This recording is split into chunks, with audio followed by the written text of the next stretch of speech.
Action! Oh my God.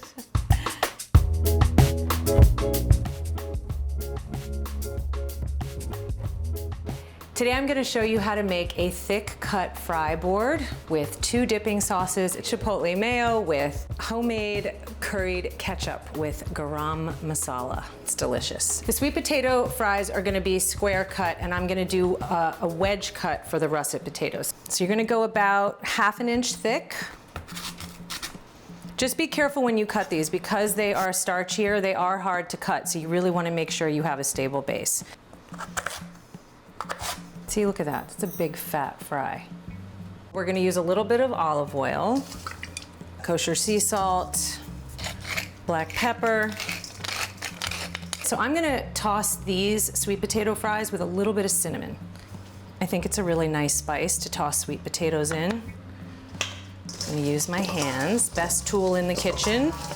I'm just going to quickly grease the cooling rack with a little bit of olive oil.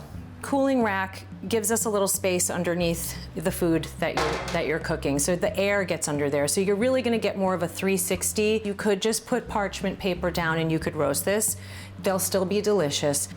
So you can put them close together, but you don't want them like touching and crowding each other. You really wanna make sure that air can circulate. All right, sweet potatoes down, russet potatoes to go. I'm just gonna clean up. And you're gonna go in half, straight down. Flip it over, cut it in half again, and then we're gonna cut those in half again. Wedge. I'm gonna put a little olive oil here as well, kosher salt, pepper. So I'm gonna just put a little onion powder, maybe a little garlic powder. I like oregano, so I'm gonna add a little oregano.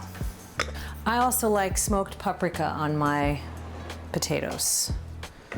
And I think it gives them nice color when they roast. So we're gonna use some of that too. We're looking for just nice brown, crispy edges. So I'm gonna say 30 minutes, but we'll keep an eye on it. For 30 minutes, yeah, or 20. You know what? Let's start at 20 and see. Got it.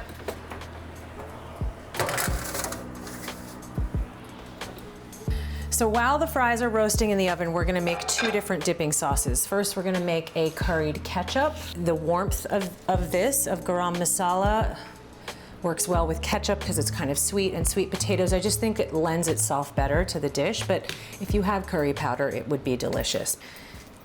Cooking down the onion and cooking the spices with the onion is gonna give this sauce more depth.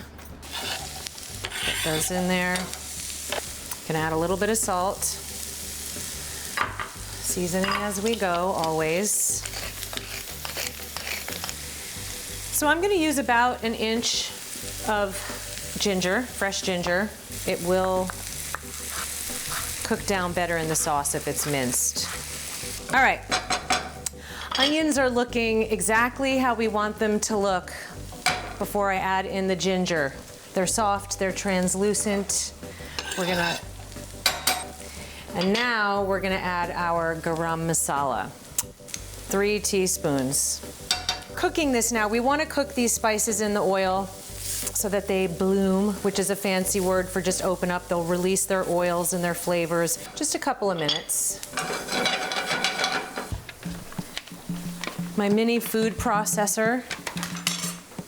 Thank you, dear. About 1/2 cup of ketchup. I mean, I think it's 1/2 cup. 3/4. 3/4 of a cup of ketchup. Haha, just kidding. Okay, I'm gonna do 1/2 of 1/2 cup. That's 1/4.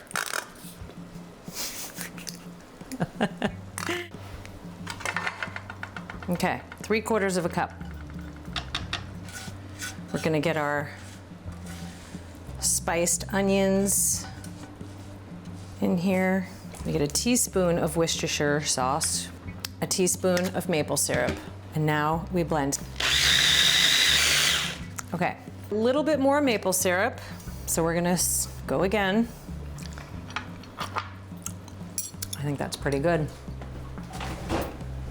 I'm gonna quickly take these out the oven. Turn this baby off so we can all breathe. We're gonna make a quick Chipotle Mayo. I'm using avocado oil-based mayonnaise. It's a vegan mayonnaise. So we're gonna do a cup of mayo, about a cup of mayo. Then we're gonna use canned Chipotle peppers. We're gonna fish out 2 whole peppers. 1, 2. Then I'm gonna add a little bit of the sauce that's in there. I like adding fresh lemon juice because it just brightens up this sauce. I'm just gonna use a splash of gluten-free soy sauce, AKA tamari. Like a teaspoon. We can taste and adjust it later. Definitely gonna use a little bit of maple syrup. You don't want it to be sweet, it just needs to be balanced. So we'll start, again, conservatively, teaspoon.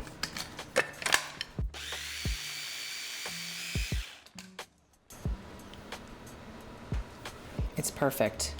I mean, if you add too much lemon juice, then it turns more into like a dressing. Just get a big board, whatever board you have. You could even use a tray if you don't have a board. I like to put a piece of parchment paper down, like so. You know what I'm gonna do, actually? I'm gonna tuck in the sauce there, put the other sauce on the other end, and then just lay your fries around it. And then just put some chives, why not? It's so pretty. It is so good, so beautiful, perfect for a dinner party. And because they're thick cut, they don't fall apart when you pick them up and eat them. So good. I'm gonna turn around, I'm not double dipping. Check out this French fry board. Guess what? We can beep it.